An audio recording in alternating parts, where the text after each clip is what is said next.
This program is sponsored in part by the South Bend Education Foundation.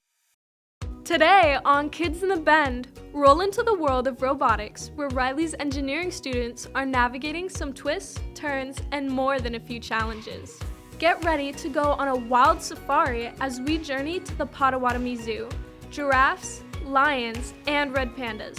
We're on a quest to meet some of the zoo's coolest residents.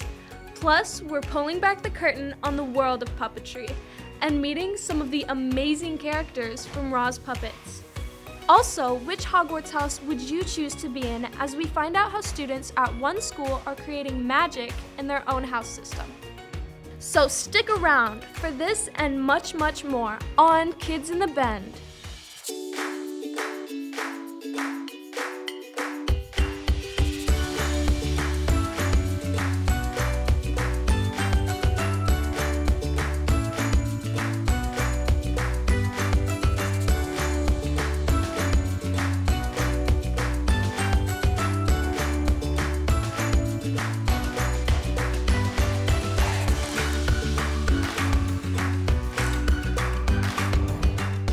Hey, what's up everyone? I'm Will and welcome to Kids in the Bend, where we dive into all the cool stuff happening right here in South Bend for kids just like you. That's right, Will. And I'm Miya. Today we've got lots of amazing segments to show you, so let's get started. Our first stop is Riley High School, where Mr. Ponder's computer science class is using coding to control spirobots. Take a look. Oh, that's money. Our students are being introduced to robots and computer science with some basic block coding and hopefully having fun doing it. It's fun. It's kind of cute watching the robots roll around on the floor, but sometimes it could get frustrating when something doesn't work, but usually after a while it would work. So I gave them four different challenges. One of them uses the Sphero or robot to drive up and down the hallway. Another one, they learn directions with degrees going around these groups of tables in here. And another one introduces them to the accelerometer on here. You see if you can get it to make an animal noise. Ooh. I got up to 12. Hopefully they're learning how to work together as teammates, how to kind of trade off and build off of each other's strengths, and then also learning how to code. Closer to the middle. So it's a great way to do some block coding, which is a great introduction to coding, and it's kind of like building with Legos. Each kind of one builds into the next and it fits nicely. And then we can also do text coding where it's a little bit more advanced and it just transitions right smoothly into the next level. What I like about it? Well, it's better than just sitting at a desk and pencil and paper and taking notes. Oh, that's cool. Will, did you know that the first programmable robot was created in 1954 and it was called the Unimate? And it was used for simple tasks like stacking and unstacking metal parts. Well, from the precision of robotics to the untamed wonders of the animal kingdom, we're about to get wild at the zoo. The Potawatomi Zoo has evolved over these past few years, with improved funding and smart spending. It's just been extraordinary in the last 5 years, putting over $21 million into the zoo and bringing some pretty amazing animals to the zoo, like our southern white rhino, Masamba, new giraffes to the zoo for the very first time, and then just welcoming this year a new pride of lions. So it's just an amazing time to come visit the zoo. Lions have been absent from the zoo's roster for some time now, but that changed this year. It's been a couple years since we've had lions, but we knew if we were going to bring them back to the zoo, we had to get them out of a square cage, and we had to get them into a naturalistic exhibit. So we have Kimbe, Shatuko, and Shaba. They're about 9 years old, and we actually have a breeding recommendation. So we're hoping that one day we can have our own baby lions here at the zoo, and that's going to be a pretty exciting thing for us. In theme with the Sahara, a new rhino has been made at home. We took an old exhibit that we had, renovated it, and we brought in Masamba. He was a rhino that came to us from the San Diego Zoo. One of the experiences that we offer is families can go online and you can come down and have a personal meet and greet with Masamba. You can pet him, scratch him, get pictures taken with him. While they provide new experiences for guests, the zoo staff are experiencing some baby animals for the very first time. So in the past, we didn't really have a lot of babies at the zoo, but this past year we've had so many babies born. We've had baby armadillos, sloth, tamandua, but one of the coolest things we had was a baby kudu. That was really exciting for us. We've had kudu at the zoo. It's a giant antelope from Africa. They got the big spirally horns. We've had those for years here at the zoo. We were hoping to one day get a female, which we did last year, and then to our surprise, she already gave birth to a little boy this year. A short while ago, giraffes appeared in their own habitat. We knew that that was going to be a game changer for the zoo. People love giraffes. They want to come to the zoo and see giraffes, and not only see them, but they want to also feed them. Guests can come up close and personal to hand feed the giraffes. These red pandas are a staple of guest entertainment. They're definitely one of the favorites here at the zoo. This past year, we actually had 2 babies born, so we've got a nice little family group on exhibit. We've got the 2 daughters, mom and then dad, but they are so much fun, especially in the wintertime because they love the snow. That you can see them rolling around, but even now that you can see them just laying out on their logs, climbing the trees, they can come up close to the glass. The zoo has some plans in store for a brand new and unique experience. We're going to be opening a new Andean bear habitat in just a couple months. We're pretty excited. It's the first time the zoo's had bears in probably 15 years, and their habitat's being completed right now. So it'll be about a 10,000 square foot habitat with a waterfall, a swimming pool. But what's really cool is it's attached to a restaurant cafe. It's going to be a pretty unique experience that we can't wait to share with visitors. So I encourage you to get out, check out the zoo, see what we have, this treasure that we have right here in our small community. It's pretty amazing. So come and check us out. Well, I'm sold. If you haven't been to the Potawatomi Zoo in a little while, you'll surely be impressed with their progress. Reporting for Kids in the Bend, I'm Matthew Pandori Tesley. Thanks, Matthew. Will, did you know that red pandas are skilled climbers and their semi-retractable claws and long tails act like the perfect balancing act? So, not only are they cute, they've got some serious gymnastics up their furry sleeves. Now it's time to meet some other fuzzy friends, the cast of characters from Roz Puppets. Hi, I'm Cameron, and today I'm super excited to meet Dave of Roz Puppets and learn more about the amazing work he does. Welcome. Thanks for having me, Cameron. It's great to be here. So, what is puppetry, and how did you get interested in it? Well, puppetry by definition is the animation of any kind of inanimate object, whether it be a ball or a stick or anything like this. And puppetry really is fascinating, and I find it very rewarding because you are the director, the writer, the builder, you choreograph the whole thing and you get to perform it. Mm-hmm. Can you explain the differences between these two? Sure. And, the different personalities between them? Absolutely. I work with several different kinds of puppets. Most of the puppets I work with are like the kind you'll see on television. One specific one I work with is called a hand and rod puppet, which is this guy. This is Rufus the dog, and he is a hand and rod puppet, and my hand is inside his head, of course you know that. And when I open up the mouth like this with my fingers, it makes him talk. And there's a rod part is this little rod here that makes his hand move. And that's mostly the kind I work with. There are some smaller ones, like this little guy is just a simple little hand puppet that makes the mouth move like that. There's also rod puppets like this guy here, this is Pete the Rat. And then there's bigger puppets like this guy here, which was built for a performance of at the South Bend Civic Theater. Can you introduce us to one of your puppets and kind of tell us about their personality? Absolutely. One of my favorites, if you were to say, hey Dave, who's your favorite puppet? And I will say, it's this guy right here. This is Rufus the dog. He's kind of in charge of the characters. And yes, and I run the show. I kind of am the storyteller and MC of the whole shows. And I'm assisted by Charlie Chipmunk and Pete the Rat. Can you show us a puppetry technique? Sure. Whatever kind of puppet, if you're working a puppet like this with a moving mouth, the rule is to open the mouth one time for every syllable. So if he says something like, hello, my name is Rufus, it looks like this. Hello, my name is Rufus. Now one thing you might have noticed that when I make this puppet talk, I move the bottom jaw more than I do the top. It's a little difficult, but it takes a lot of practice. 2 reasons for that. When we talk, our jaw is what moves, and it's not the top part of our head. Right. And also when you're creating a puppet like this and you want to bring it to life, it's nice to keep the eyes focused on your audience. So if he says something like, hello, welcome to the show. My name is Rufus the dog, and we will be seeing the Frog Prince. Instead of something like, hello, my name is Rufus, it looks really weird. Can you show me how to do it? Absolutely. If you want to grab that guy down there, that's Angus the alligator.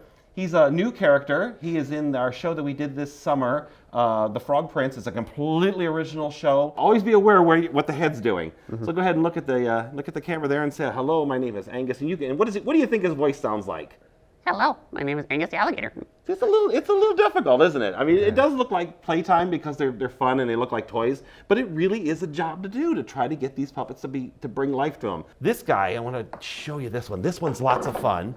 This is called a hand and glove puppet, okay? Okay. Now, this takes 2 people to do, and we're going to make you the primary runner of this one, all right? Oh, goodness. Okay, so put your hand in the head. In the head. Uh-huh. And now put your other hand in that glove there, and I will be your second puppeteer. And what this does, this is like you'll see the puppets like Cookie Monster and Fozzie Bear and Rolf the dog. And now you will perform, and I will be your second puppeteer. And again, the hands are supposed to not the primary attention of this. The head is. Mm-hmm. So his name is Trucky. Go ahead and tell. Trucky. Hi guys, I'm Trucky. And it takes a lot of rehearsal to do something like that, but it's lots of fun. It gives you a good chance to know your other puppeteer and fellow puppeteer. For kids who want to try puppetry at home, what are some easy materials they can use to build their own? If you're a younger kid and you want to start making some puppets, I would suggest, and I know it sounds silly, but sock puppets are great puppets to work with. I did that when I was a kid. Yes, because they're easy to work with, and he's a prime example. And there used to be a puppeteer on TV, Sherry Lewis, with Lamb Chop, and she was very famous for her little character of Lamb Chop, which was a sock. And this is kind of, Charlie Chipmunk here is inspired by Lamb Chop. And it's a very simple little thing. This is almost like a sock puppet. Right. Okay, it's just very simple, nothing in there. I'm moving my fingers around to make the face move around. But I would try socks, anything really you want. And if you want more ideas, there are a couple books out that you can get. These are a couple here. They're still available, I think, if you check on like Amazon or something. These are called, this one's Puppet Mania, and this one is Puppet Planet, and they're very, very great books to work with. But then if you're really, really serious, this one is called Puppets and Puppet Theater by David Currell. This is a very excellent book covering all different kinds of puppetry, even staging. And this one here too, Methods and Materials, is also another great book. Thank you so much for joining us. Be sure to check out rozpuppets.com to catch a performance near you. Rufus, take us out. Oh, thank you so much, and back to you guys. Thanks, Cameron. Maya, did you know the world's oldest puppet is believed to be around 3,000 years old? It was found in the ancient Egyptian tomb of Akhenaten. That's incredible. Speaking of hands-on fun, grab some bricks and get ready to explore the endless possibilities of Legos as we show you how to build some awesome creations. Hey guys, it's Matt, and today I'll show you some Lego builds. I have 3 simple animals to show off, and you can even build them with me. We'll make an ostrich, a hippo, and a panda. Let's find out which one we're going to build first.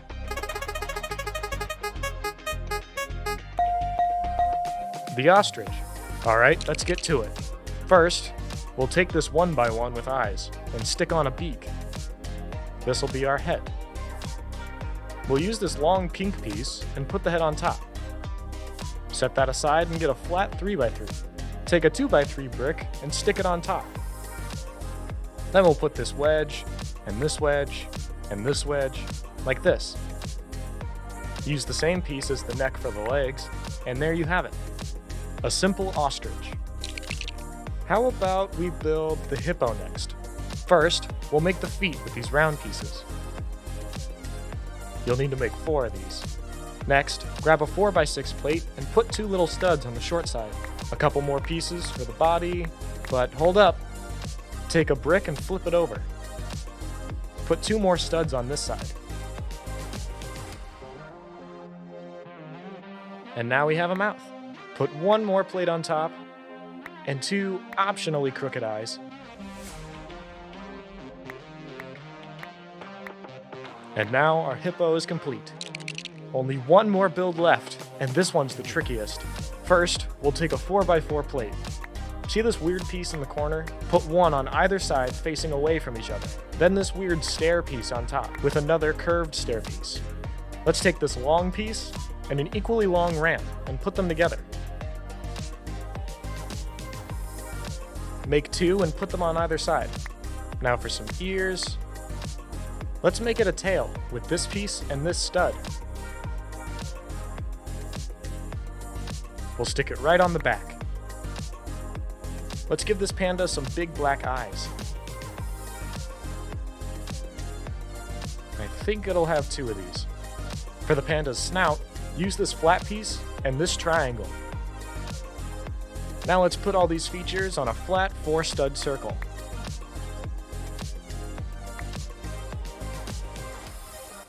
With 2 arch pieces and some movie magic, our panda is complete. Well, that's all the builds I have for you guys today. As always, have fun, stay creative, and thanks for watching.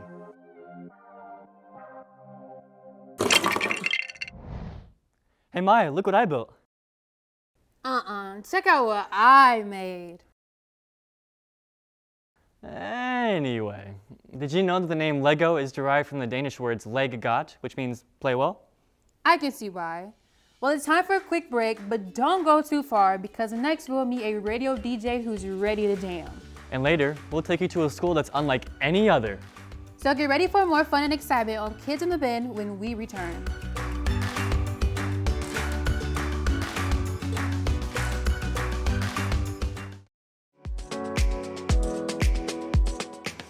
Students of the South Bend Community School Corporation who are expected to graduate in 2027 or 2028 are part of an amazing support program called Gear Up South Bend, or GUSB for short. This program is designed to increase students' knowledge of career exploration, college readiness, as well as academic and support services throughout community partnerships. From job fairs and community events to college visits and STEM enrichment opportunities, Gear Up South Bend is one of your stop shops for helping you navigate what your post-secondary education or career could entail. Contact the Gear Up coach in your school today to learn more about how you can get involved. Your future is in your hands, but we want to help support you along the way. Follow us on Facebook, Instagram, and LinkedIn at Gear Up SB to stay connected.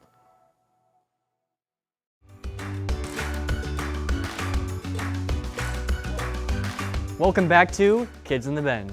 Now get ready to pump up the jam as we get to hang out with the one and only Big Perm, an amazing radio DJ from U93. What's up, everyone? I'm Alex Love, and today we are in the WETL student station in South Bend. We are joined by Big Perm. He's going to teach us what it's like to be a radio DJ and give us all the ins and outs of everything. Big Perm. What's up, man? Pumped to be here. Thanks for having me. Okay, first things first. What exactly does a radio DJ do for a living? Well, short and sweet. I entertain people on the radio, but having a radio show is like having your own business, so you can honestly go wherever you want to go with it, whether you are doing stuff outside the radio station, events, but I'd say just kind of entertaining the masses every day and making sure, I'm making people's day is my goal every day. So could you give us a little demo on how you talk on the air? Sure. A little headphones here, get a little mojo going before we turn the mic on. 1, 2, 3. WETL, it is a Big Perm, so the holidays are upon us, so keep it real. Are you the type that already has done your Christmas shopping, or do you wait till the week of? You can keep it real, it's just me, I'm not gonna judge. WETL. Wow, that was awesome. How do you make it sound so good? Honestly, preparation. Know what you're going to talk about before you crack the mic, because sometimes your brain, your body kind of being on the fire, being like this, you're about to go live on the radio, can be a little nerve-wracking. So it might make you trip up a little bit. So you want to be prepared. Where am I going? What am I going to talk about? How am I going to get in? How am I going to get out? How many seconds? You want to go fast, or I need to kind of be chill and slow. So just a lot of preparation going on before you hit that on button and start talking. So what's your favorite part about being a DJ? I'd say making people's days. Just the fact that you can be on this side of the microphone and you're talking to thousands, hundreds of thousands of people, and I'm making your day without even being this close to you. I can do it through the radio, making you smile, making your day. I mean, not everybody can say they can do that, so it's pretty cool. Wow, I really want to be a DJ now. Any advice for kids like me who want to pursue this career? Yeah, I mean, definitely. If that's something you want to get into, there are so many platforms nowadays that can help you build the skills, whether it is a radio program on your phone. There's voice recorder programs you can download. You can go Facebook Live, Instagram Live, TikTok, anything that's going to put you on the spot. You just put a camera up on a tripod just like this. You got your own makeshift TV station right there. You got a voice recorder program. Hey, what's up? It's Alex Love. We're out here. That's your little, version of radio. So there are so many different ways to do it. So any way you can be put in the fire, build that strength, that broadcast skill, because it's not for everybody, do it, because it's only going to make you better. Thank you so much, Big Perm, for showing us what you do and giving us advice for us to chase our dreams. I really appreciate that. Of course, man. Good luck with everything. You did an amazing job, and thank you. Good luck to your broadcasting endeavors, man. You're going to be great. I appreciate it. Thank you. Have a good day. Thanks, Alex. Will, did you know that the term DJ or disc jockey originally referred to radio hosts who would introduce and play phonograph records? Dang, Maya, times sure have changed. Speaking of change, I got to visit a school that has adopted a house system much like the ones in Harry Potter. Cool. I'd be a Ravenclaw since they're the smartest. You're funny. I'd totally be a Slytherin. No surprise there. Anyways, let's see how this program is making a magical impact on the lives of these students. This isn't just a pep rally at Jackson Middle School. It's part of a program that originally came from the Ron Clark Academy in Atlanta, Georgia. I hope it'll change the narrative about Jackson. Principal Naisha Phillips instituted it after seeing a big academic and social disconnect at her school. It was a very fragile school, a fragile culture. The program starts with dividing the students into houses. This is like Harry Potter because it's 4 houses, we have the colors, and we have like animals. Revere. It's the house of dreamers. Our house is the house of courage. My house is Amistad, the red house, the house of friendship. My house is the house of givers. We speak Portuguese. Our symbol is a snake. And so when we're able to get into our own houses, we're more comfortable with each other. That's adults and kids. It was a random thing. Like, you did not just get to pick what house you get to be in. You got to spin this wheel to get in your house. Now I've met a bunch of 6th graders and 7th graders and even more 8th graders that I normally just wouldn't talk to on my everyday basis. Every Friday, the students divide and hold a secret meeting. You'll see them get up and shout each other out, give positive praise. The kids will hold each other accountable. Points are very hard to come by though, so it's not like you get a point for doing your homework, you get a point for going over and beyond. Things students do in the houses vary, from offering support to fellow members to working on their own community project. We spread friendship around. We make little love baskets for teachers out and stuff. We are gonna be giving out 2 books and having some hot cocoa stations. The house that has the most points will win a house championship. I really love having friends and being connected with everybody in the school. It makes me feel really good to be a part of this program, to know that I'm welcoming children into this and making them feel good about themselves. I hope that it will it'll make us our alumni strong, because our kids know we have a commitment to our students that no matter where they go, if you're in our house, we're committed to seeing you through. For Kids in the Bend, I'm Will Atkins. That was really cool. Yep, and while we may not be able to cast spells or play Quidditch, we still have plenty of great ways we can get exercise and stay healthy. Reese and Isaiah show us how in our next segment.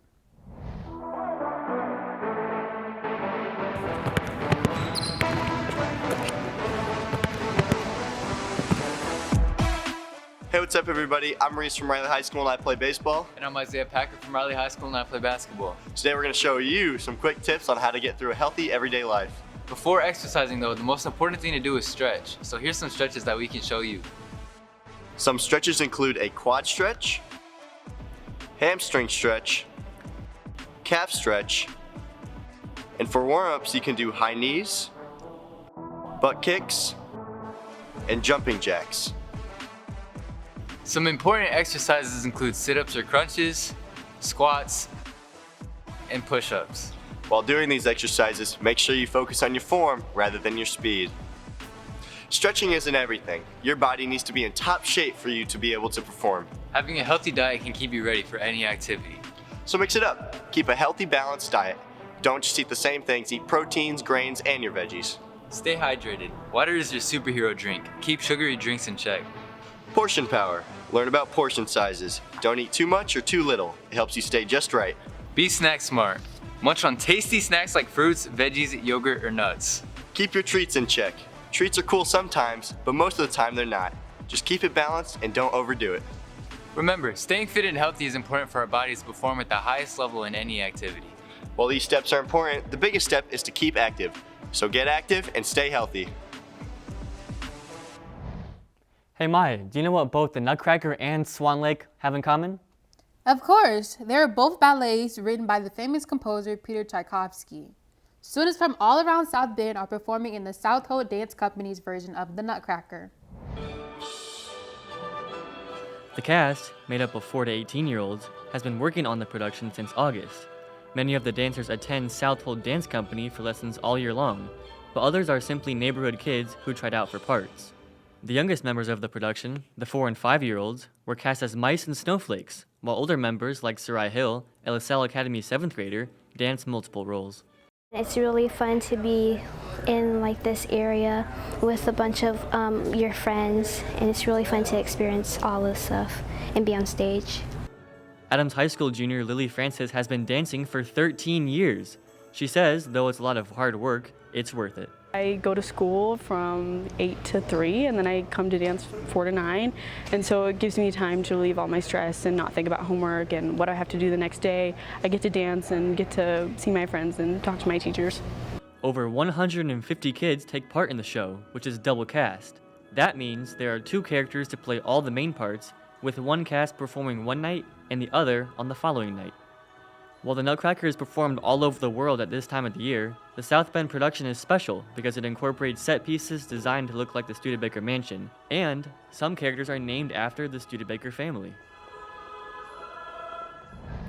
Did you know when the Nutcracker first came out, it was panned by the critics? Even Tchaikovsky was disappointed. He said the costumes and the sets were very boring, and the Sugar Plum Fairy apparently wasn't a very good dancer. But because the opening scene takes place at a Christmas party, the Nutcracker quickly became associated with Christmas. That was more than 100 years ago. I guess it just goes to show you that if at first you don't succeed, try again. That's right. Always keep trying. Thanks for tuning in to Kids in the Bend. We sure hope you had a fun time and learned a thing or two. Until next time, I'm Maya. And I'm Will. Have an amazing day.